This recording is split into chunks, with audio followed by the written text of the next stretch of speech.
రేణు దేశాయ్ తెలుసు కదా, అదేనుల్లా పవన్ కళ్యాణ్ రెండో భార్య. పవన్ తో నిడిపోయినాక ఆమె తన పిల్లలను పెంచుకుంటా హ్యాపీగా బతుకుతుంది. అయినా ఆమెకు మనశ్శాంతి లేకుండా చేస్తున్నారు పవన్ ఫ్యాన్స్. పాపం ఆమె మస్తు బాధపడుకుంటా ఇన్స్టాగ్రామ్ లో పోస్ట్ పెట్టింది. పవన్ ఇజ్జత్ కూడా తీసింది. రేణు దేశాయ్కి జంతువులంటే మస్తు భైరం. తన ఇంట్లో కొన్ని పెట్స్ ను పెంచుకుంటుంది. అనాథ పిల్లలకు జంతువుల సంరక్షణకు పైసలు కూడా సాయం చేస్తుంటది. ఈ నడుమ ఆమె తన పెట్స్ వీడియోను ఇన్స్టాలో షేర్ చేసింది. అది చూసి పవన్ కళ్యాణ్ ఫ్యాన్స్ ఒక ఆయన మీది కూడా మా అన్న పవన్ కళ్యాణ్ లాగే గోల్డెన్ హాట్ అని కామెంట్ పెట్టిండు. అది చూసి ఆ ఫ్యాన్ మీద మస్తు ఫైర్ అయింది రేణు దేశాయ్. నన్ను నా ఎక్స్ హస్బెండ్ తోని ఎందుకు కంపేర్ చేస్తారు? 10 ఏళ్ల వయసు నుంచి నాకు జంతువులంటే ప్రేమ.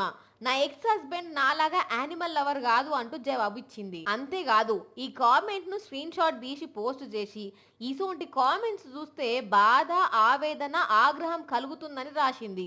అవును మరి మేం విడిపోయి గిన్నేళ్లైనా ఇంకా ప్రతి దానికి పవన్ తోని బోల్చుడేంది అని ఆ ఫ్యాన్ కు లెఫ్ట్ రైట్ తీసుకున్నది. వీళ్ళ ఓవర్ యాక్షన్ చిరాకు తెప్పిస్తుందని పోస్ట్ పెట్టింది. ఈ సోంటోలను చాలా మందిని బ్లాక్ చేసిన అయినా సుత తనకు ఈ లొల్లి తప్పుతలేదని మస్తు బాధపడ్డది.